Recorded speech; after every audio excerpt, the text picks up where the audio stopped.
Satnam and welcome. I'm Karen. I'm Karen Khalsa, and I'm here today with Mirko, and we're going to be talking about the path of the 10 yogic bodies. What it means to walk the path of being a spirit in a human body.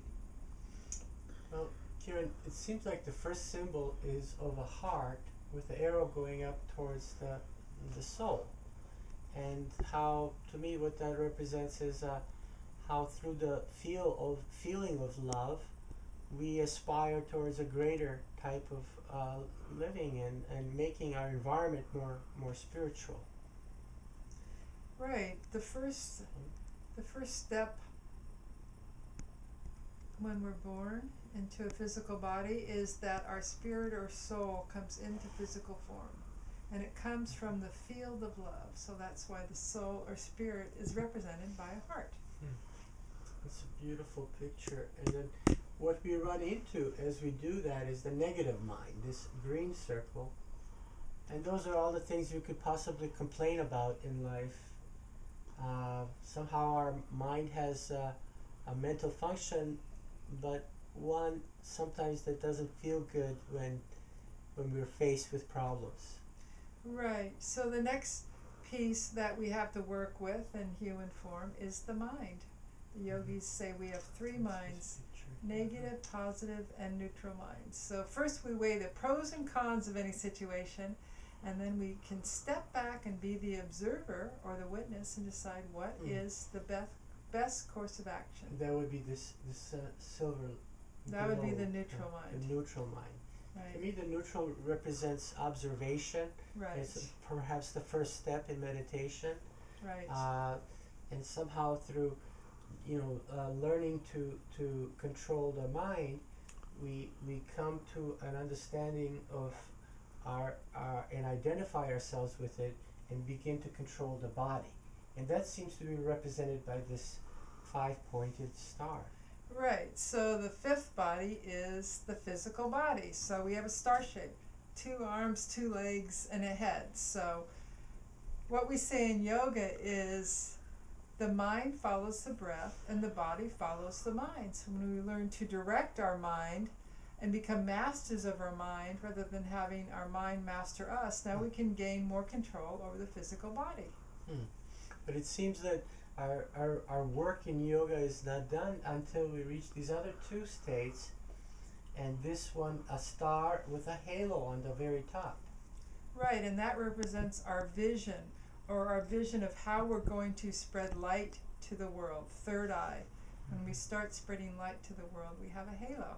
And then as this orange rendition comes about, it seems like we want to have an impact on the world. We want to leave something lasting. Right, and that's our aura.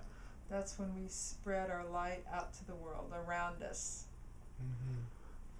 And that leads to a sort of eternity represented by this figure. That's our connection. Our finite selves, or what we consider to be our limited selves, connected with the infinity of spirit, the unknown, that which is greater than what our mind can know. Well, the next rendition of this purple circle with another smaller one in there, to me, it reminded me earlier, like I mentioned, of an artist who's reached such a state that he feels sort of protected within himself, that nothing can really upset the visions that he holds, and he can just, everything he does is a sort of work of art, like Picasso or one of these great artists. Right, so when we start to express our gifts in the world, we, as an example, as Picasso, what the meditative mind or the ninth body has to do with our identity being connected with the infinite. So we have a flow coming from the infinite. It could be art, it could be something creative, but it's when we start to flow with that energy, those gifts that expand us. And somehow all that leads to this image of a sun that you've created here. And the sun, to me, reminds me of the sunflowers that the artist Van Gogh came up with. It's a certain perhaps a blossoming after one's time, but it lasting forever and ever. Yeah, I like the idea of the blossoming, the blossom coming out. It is, the sun is like a sunflower.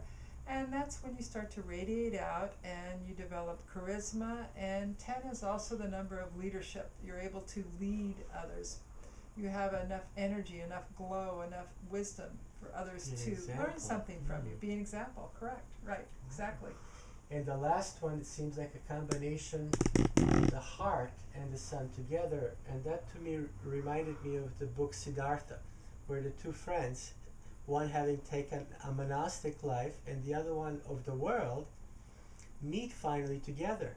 And they both reach the highest state of consciousness on their own and in Thank their own you. way. Thank you. Yes, the 10th stage is when we have fully embodied our soul, our spirit, into the physical form, in the body, embodied. And when we are living from the expansion of the love of spirit, and we're sharing that with the world, then we've achieved a state of mastery, and that's the 11th body. Well, thank you for this beautiful work of art. I really like it. Thank you, Really do. everybody. Satnam. Sadhguru.